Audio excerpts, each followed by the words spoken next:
Lizzie Borden was the upper-class Sunday school teacher who became the prime suspect in the brutal axe attack on her father and stepmother. Ultimately, a jury acquitted her of all the charges, but questions around her involvement still linger.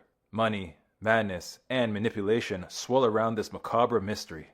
Though Lizzie Borden was found not guilty of the Fall River axe attacks, modern researchers have found new evidence that may change everything we know about the case.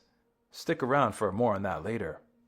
Lizzie Andrew Borden was born in 1860 in the prosperous town of Fall River, Massachusetts, a place where nothing so heinous as an axe attack was even thought possible. Despite coming from a wealthy family, her father, Andrew Borden, struggled to find his own fortune in his youth. However, by the time he married Sarah Borden and had Lizzie, things had changed drastically. Lizzie's father, Andrew Borden, found fortune in furniture and coffin sales before expanding into real estate, textiles, and banking. In other words, by the time that Lizzie came around, he was just as rich, if not richer, than the other residents of Fall River. In fact, at the time of his demise, his estate was worth $300,000, roughly $10 million today. But if they were rich, Lizzie didn't live like a princess. Despite his riches, Andrew Borden was notoriously frugal, perhaps even frustratingly so. Much to Lizzie's chagrin and embarrassment, her father refused to relocate to Fall River's fashionable Hill District, choosing instead to live near the industrial center of town. Worse yet, the family home lacked indoor plumbing. Still, Lizzie seemed happy. Lizzie and her older sister Emma would have been the last suspects for any wrongdoing. Their parents had raised them both with strong Christian values. Lizzie taught Sunday school, supported charitable causes, and held leadership roles in religious groups like the Christian Endeavor Society and the Women's Christian Temperance Union. But not everything was as it seemed. Tragically, Lizzie's mother, Sarah, had passed shortly after giving birth to her. 3 short years later, her father remarried to a woman named Abby Gray, but Lizzie and her sister Emma had dark suspicions about their new mother. They thought she was only after their father's considerable fortune. In fact, they only ever referred to Abby as Mrs. Borden, refusing to call her mother. Things were frostier than anyone knew. Despite living under the same roof, Lizzie and her sister Emma kept a polite distance from their father and stepmother. According to the family maid, Bridget Sullivan, the sisters often avoided meals with them, an ominous sign of just how tense things had become inside the Borden household. Just a few months before the brutal axe attacks that would gripe the nation, Lizzie had reportedly taken a shine to some pigeons nesting in her father's barn. She had even gone so far as to build them a roost, but when Andrew discovered that neighborhood boys were sneaking in to hunt them, he slaughtered the birds with a hatchet. It was a move that allegedly left Lizzie seething and, perhaps, plotting a little hatchet revenge of her own. In July 1892, the tensions that had been building up in the Borden family reached a boiling point. After a massive family argument, both Lizzie and her sister Emma left Fall River for a break to New Bedford. Even after returning to town, Lizzie didn't go straight home. She stayed at a boarding house for 4 days.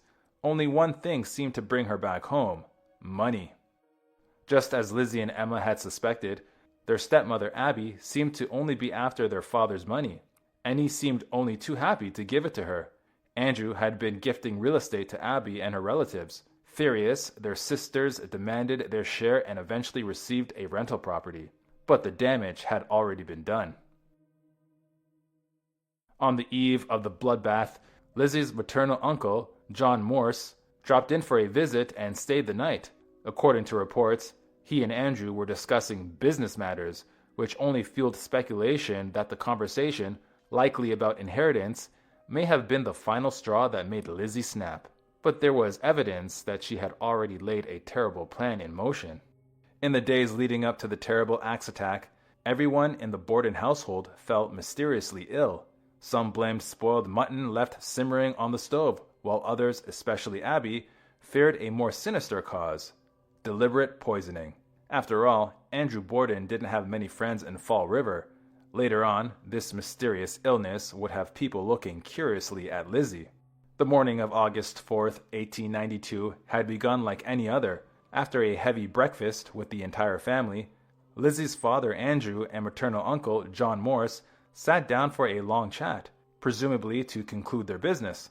By 8:48 a.m., Morse left to run errands, and by 9 o'clock, Andrew went for his daily walk, but it was Lizzie's actions that sparked interest. Usually, despite having a live-in maid, the chore of tidying up the guest room was usually Lizzie and Emma's responsibility. However, for unknown reasons, Abby Borden took it upon herself that morning. Sometime between 9 and 10:30 a.m., she made her way upstairs and came face to face with a horrifying fate. Just as Lizzie's stepmother Abby reached the landing at the top of the stairs, she came face to face with her attacker. However, before she could even react, she felt a devastating blow as her assailant smacked her on the head just above the ear with a hatchet. The vicious attack sent Abby spiraling to the floor, where she landed face down. Horrifyingly, her attacker wasn't done yet. Whoever stood over Abby's body delivered a bone-chilling 17 more strikes to the back of her head. The attacker wielded the axe with such force and dealt so many blows to the head that it left little doubt. This was personal, and there was just one person with that much animus towards Abby: Lizzie. When Andrew Borden returned home at 10:30 a.m. on the morning of the attack, something already seemed off. First, the front door jammed as their maid, Bridget Sullivan, tried to let him in, but as Sullivan cursed in frustration, she heard a chilling sound. She reportedly heard Lizzie laughing from upstairs. Sullivan never claimed to have seen Lizzie, but the sound of that laughter was unforgettable. By the time Andrew finally made his way inside, his wife's horribly hacked and lifeless body was already lying on the second floor, clearly visible from the staircase. Yet when Lizzie's father Andrew asked her where Abby had gone, Lizzie claimed a messenger had summoned her to visit a sick friend. The next set of events only added to the confusion. The maid, Sullivan, later testified that she had helped Andrew into his slippers before he laid down on the sofa for a nap. However, Sullivan's story was less convincing than Lizzie's. Photo from the brutal scene later revealed that Andrew was still wearing his boots, not slippers. Either way, it was only minutes later, at around 11:10 a.m., that Lizzie allegedly shouted from downstairs, "Come quick, father's dead, somebody came in and butchered him." Lizzie's scream, guilty or not, must have been blood-curdling. Her father, his lifeless body slouched in the sitting room, had suffered an even more gruesome fate than Abby. His assailant had struck him at least 10 times with a hatchet-like weapon, directly to the face, such that one blow cleanly split his eye in two. When Sullivan arrived, the fresh body, still gushing blood, suggested that the attack had occurred only moments before Lizzie called out. Despite the obvious fact that her father was no longer alive, Lizzie ordered Sullivan to fetch the family physician, Dr. Bowen. Thankfully, he lived just across the street. However, a quick response time wouldn't matter. Both Andrew and Abby Borden were gone, the victims of a brutal attack whose savagery was only surpassed by its apparent senselessness. When detectives arrived on the scene, they began questioning Lizzie to find out what had happened, but instead of answers, she only gave them more questions and a lot of suspicion.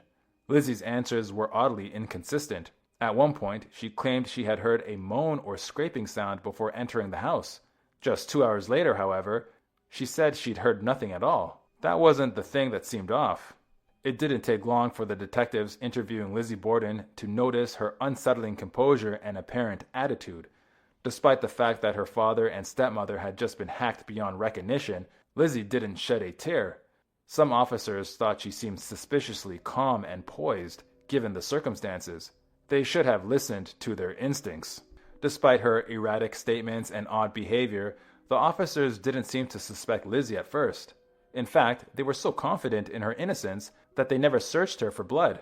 They performed only a half-hearted search of her room, later admitting they didn't want to press too hard because she claimed she wasn't feeling well. As Lizzie retired to her room, down in the basement, officers made a startling discovery.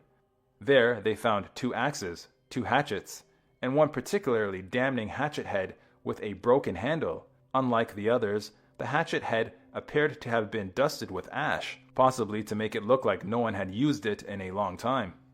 In the wake of the double tragedy, authorities considered an unsettling possibility: poisoning. After all, Everyone in the Borden household had been terribly ill just days before the attack. To put their fears to bed, investigators performed autopsies in the family's dining room and tested the victim's stomach contents. While their examination didn't turn up any signs of poison, one theory remained on the table. Just days before the attacks, around the time of the family's unexplained illness, a local druggist claimed Lizzie Borden had come in asking to purchase hydrocyanic acid, allegedly to clean a fur coat, but there was a problem with that story. A medical examiner later testified that hydrocyanic acid had no antiseptic value, suggesting a far more sinister motive. As the sun set on the horrific day, Lizzie and her sister couldn't bear to be alone. Fortunately, they had a close friend, Alice Russell, stay at the house with them, while their visiting uncle, John Morse, reportedly slept upstairs. Notably, he did not sleep in the same room where Abby had perished, as later rumors would suggest. It was, however, not necessarily a peaceful night. For the protection of the family, or what was left of it, officers were stationed outside of the house, but the attacker may already have been inside. One of the stationed officers claimed to have seen Lizzie Borden and her friend Alice Russell heading into the cellar with a lamp and a slop pail. What happened next baffled him. The stationed officer claimed that he witnessed Lizzie and Sullivan exit the cellar only for Lizzie to return shortly after, alone. While the officer claimed that he knew why Lizzie was in the cellar or what she was doing, he did give puzzling testimony. To the best of his knowledge, Lizzie appeared to be hunched over the sink. It was just the kind of behavior that raised eyebrows. The following morning, detectives returned for a more thorough search of the house. This time they paid close attention to Lizzie and Emma's clothing and took the broken-handled hatchet with them. Well, whatever else they found must have been compelling, because that evening, detectives returned with the mayor of Fall River and gave Lizzie the bad news. She was officially a suspect. The morning after Lizzie Borden became a suspect, her friend Alice Russell walked into the kitchen to find a curious scene. Lizzie was standing there, tearing up a dress. When asked what she was doing, Lizzie said she was planning to burn it because she had stained it with paint. Unfortunately, authorities never determined whether it was the same dress she wore the day of the bloodbath. Lucky for Lizzie, they continued bungling their investigation. On August 8th, Lizzie testified at an inquest and left everyone scratching their heads. Her demeanor and answers to basic questions were strange, even erratic. Stranger still, she refused to answer questions that could have helped her defense. The only explanation for her behavior was that a doctor had prescribed her with morphine to calm her nerves. It seemed she barely remembered anything. Throughout the inquest, Lizzie Borden gave conflicting accounts of where she was and what she was doing that dreaded morning. At one point, she said she was reading in the kitchen. Later, she claimed she had been ironing in the dining room. Then she changed it again. This time, she said she was on the stairs. That was enough evidence for the authorities to make a drastic move.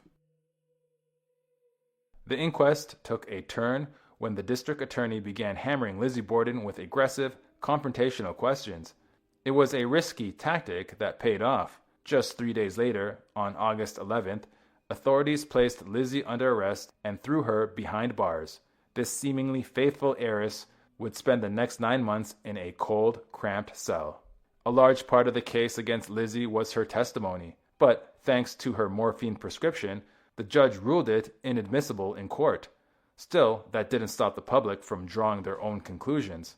Newspapers wrote scandalously about Lizzie's disastrous testimony, highlighting her stolid demeanor and demurring body language. That wasn't the worst of it. Until the inquest, Lizzie's closest friends and family members, including her sister Emma, never believed that she had been the assailant. However, once the details of her testimony leaked out, caused a change of opinion among her friends who have heretofore strongly maintained her innocence. Just 5 days before Lizzie's trial began in June 1893, Fall River was rocked by yet another axe attack. This time, the victim was a woman named Bertha Manchester, found slain in her kitchen in a scene disturbingly similar to the Borden case. The timing sent shockwaves through the courtroom. While Lizzie was the prime suspect in the savage attacks on her father and stepmother, no one believed that she had anything to do with poor old Manchester's case. She was, after all, sitting behind bars. In 1894, Authorities convicted Jose Correa de Mello, a Portuguese immigrant from Manchester's Savage End. Crucially, de Mello had not been in Fall River at the time of the Borden tragedy, eliminating him as a suspect in Lizzie's case, but leaving lingering doubts for the jury. Given her inconsistent statements, one of the most debated elements of the case was Lizzie's whereabouts at the time of her father's demise. Sullivan, the family's maid, claimed that she had left Lizzie downstairs at around 10:58 a.m. with her father. However, Lizzie countered this claim by revealing that she had gone into the barn for 20 minutes or possibly a half an hour. For once, Lizzie's story seemed to hold up. According to a witness, Hyman Lubinsky, Lizzie was telling the truth about her whereabouts. Lubinsky claimed to have seen Lizzie Borden leaving the barn at 11:03 a.m., just minutes after the time her father passed, and before she called for help. Another witness, Charles Gardner, confirmed the time. Plus, Lizzie could barely stomach the sight of blood. On June 5, 1893, Lizzie's trial reached a morbid crescendo. The prosecution, playing for effect, brought into the courtroom the skulls of both victims as evidence. At the mere sight of her father's shattered skull, Lizzie was overcome and fainted in the courtroom. With such a powerful reaction, hardly anyone could believe she was guilty. After just 90 minutes of deliberation, the jury returned with a verdict that would sharply divide opinions in Fall River and across the nation. Lizzie Borden, they said, was not guilty. When reporters asked for her reaction outside the courthouse, Lizzie gave a heartfelt, if a little chilling, response. She said she was the happiest woman in the world. She would also become one of the richest. Following the trial, Lizzie Borden and her sister Emma left their old home and all of its bloody memories behind and moved to Fall River's upscale Hill neighborhood. It was precisely where Lizzie had always wanted to live.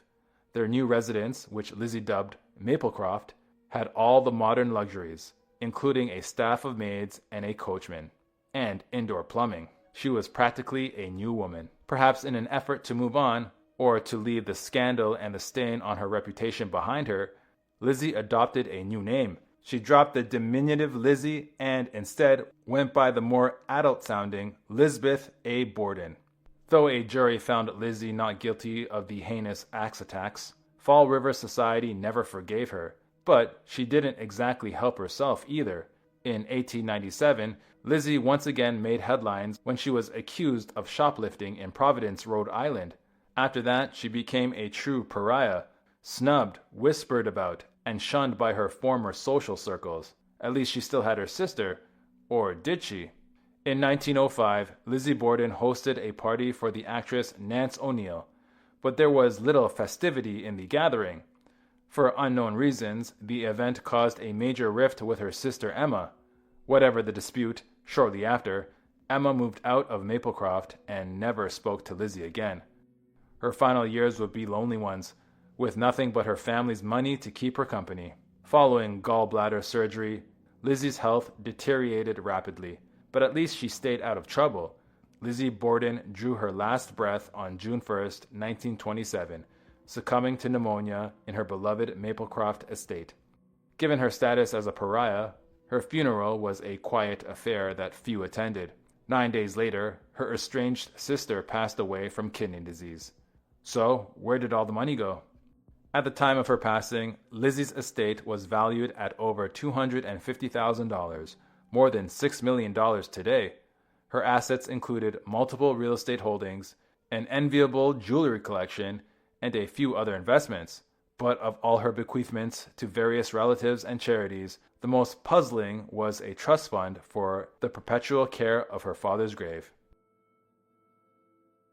Though Lizzie Borden was found not guilty, many people continued to doubt the verdict, and recently an author and researcher, Rebecca F. Pittman, uncovered startling new evidence.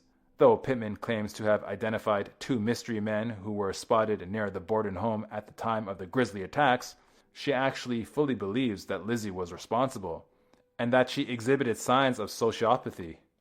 Pittman believes the 2 men were distant relatives of the Borden family, which fits into a theory that Andrew Borden was preparing to make a deal to transfer ownership of one of the family's farms to his wife Abby, cutting into Lizzie's inheritance. Pittman's husband also performed experiments to prove that Lizzie could have, in fact, been responsible for breaking off the handle of one of the hatchets used in the crime. Thanks for watching History Exposé. If you love uncovering the best stories in history, hit like and subscribe to keep exploring with us. Don't forget to visit our main page, Factinate, for more incredible facts about everything.